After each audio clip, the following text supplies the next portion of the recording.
Welcome back to Showreel. This week, Clare and I are reviewing Filth, a new British comedy film by John S. Bard. Let's take a look at the trailer.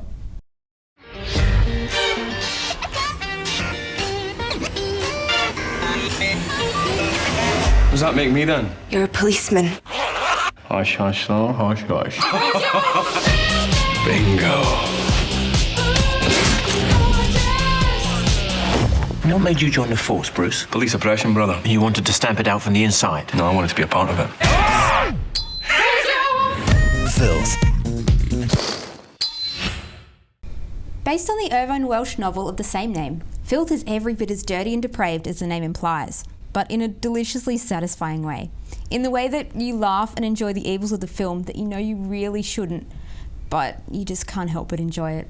The film centres around corrupt cop Detective Sergeant Bruce Robertson, a veteran of the Edinburgh Police Force, who is devoted to what he calls the games, the manipulation of others in pointless and often cruel ways. He's in line for a long sought-after promotion which hinges on his ability to solve a brutal murder case, and he will stop at nothing to get what he wants. Between his cocaine-fueled sex romps with colleagues' wives to his increasing paranoia and his alcoholic binges just to get him through each day, we, the audience, watch as Robertson sinks further and further into a dark abyss, wondering just how deep this well of depravity and destruction goes. The pleasure of Filth lies largely in James McAvoy's interpretation of the main character, from his range of facial expressions, his flaunting leer, his insane doomed grin, to the cunning and malice of his underhand scheming. The movie also gets some of its character and humour from its unwillingness to compromise on Welsh's colourful use of the Scottish vernacular. Admittedly, the thick Scottish accents in the film did make it a tad difficult to understand at the beginning, but once your ear adjusts, it really is one of those things that brings the movie to life. The vivid colours, the symbolic use of the bizarre and grotesque, and the brilliant cinematography make this world come alive in a unique way, which really suits the chaos of the film and its main character. The only thing I didn't like about this film was the use of dream sequences with Bruce's psychiatrist, played by Jim Broadbent. These scenes felt to me like an afterthought, and were the only times in the film when I felt that I was being slightly spoon-fed the details instead of being given the puzzle pieces to fit together myself, as was the case for the rest of the film. For the most part though, the film's structure is exceptionally well thought out, so as to keep the audience thinking, and is filled with witty dialogue where not a word is wasted.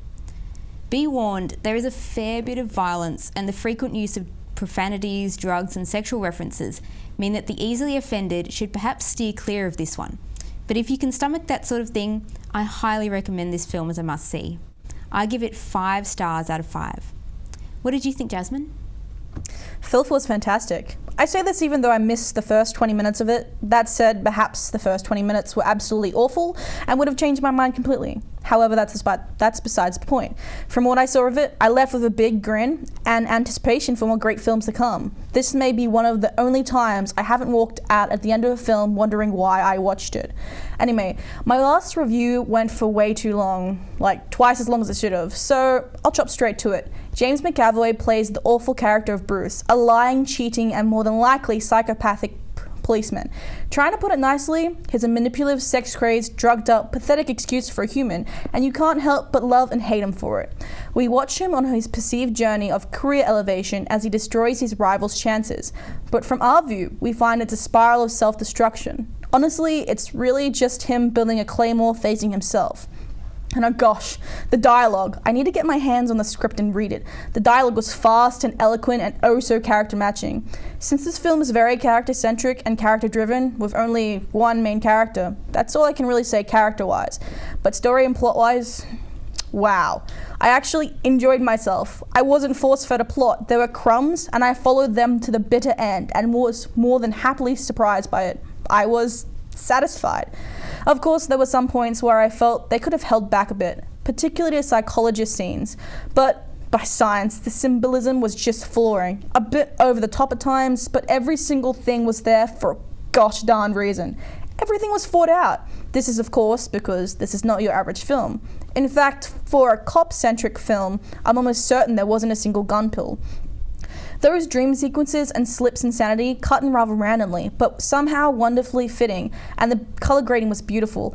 At no point was I allowed to slip out of my engagement with the film to question shots or takes. I was actively involved in watching the film the entire way through.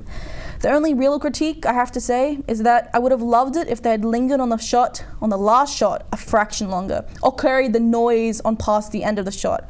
But I understand why they did it. Still, I didn't like that single second. I didn't think I'd see the day I'd be praising a film so much. The world must surely be coming to an end. I'd give Filth 5 pigs in a mud bath. Have you seen Filth, Andrew? Or you've seen the trailer at least, haven't you?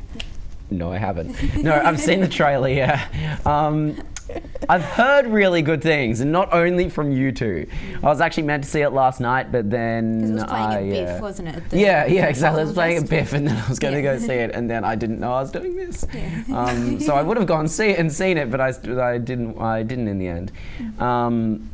But yeah, I've heard really good things, and I feel kind of bad because... Like, when I saw the trailer first, I'm like, this is like Trainspotting and Hot Fuzz. And then I'm like, wait a minute, no, it's not. They just both have the same accents in this movie. So I felt like a bit of an idiot. But yeah, I'm sure it's great. It looked really good. It did look really good. It's interesting seeing James McAvoy in that sort of role because he's been like, Mr. Tumnus the Fawn in Narnia, and then he was, then he's in X-Men. My sister loved him in X-Men. Yeah. But this is quite a different turn, and it's also like one of the. Actually, I think it's happening more now, but he gets to use his own accent, his Scottish accent. That's good. So many, like David Tennant in Doctor Who got told to use an estuary English, a London accent, and I didn't realise he was Scottish until I saw interviews years later. So it's really good that he actually gets to do something David Tennant in with his Broadchurch, own. it's just like... Yeah. What are you? Yeah.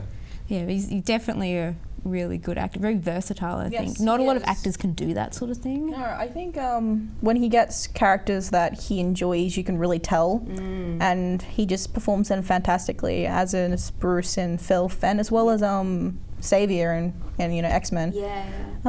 Whatever roles he's been in, Wanted. He's been. Oh yeah. Yeah, I enjoyed that. That was good. They made him talk an American accent though, but apart from that, it was true. Good. I know after I saw this film, I just liked it so much. I went out and started reading the book. I didn't realise it was based on a novel. There's a book? Well, it's based on an Irvine Welsh novel. He's a Scottish. He was, I think, the author of Trainspotting. I don't know if it's called Trainspotting, but that movie was based on that. And then between Trainspotting and Filth, they tried to remake 2 of his other novels, but neither of those were successful because I think in the book, it's really interesting. He writes just sort of in a normal way, but then you'll turn the page and there'll be like writing in the shape of a picture, and then it'll look like a script. What was that? Which one? That one you're talking about. I remember hearing about it. Well, Trainspotting and Filth are both by Irvine Welsh, so... Never mind. I don't know what I'm talking about. Yeah. Is it similar or? So far, yes. Yeah. It's just amazing they managed to translate it and keep such character to it, to the big screen. So they've kept like the character really similar and. Yeah, but even the feel of the whole novel, the way that you imagine it when you're reading it, and the chaos of how he talks, and it's. Does he sometimes break the fourth wall in the book as well? A little bit, yeah. It's very cool. Was it set like Glasgow or Edinburgh? Nice. Edinburgh, yeah. Well, that's all we have time for today. Thank you for joining us, Andrew. Make sure to check out the Showreel podcast and our Facebook, Twitter, and YouTube pages. Next week on the show, we'll be having. There won't be a next week for you. What do you mean? Your time is up. The emotion. Silence! Tune in next week for more me and more Showreel. See you then.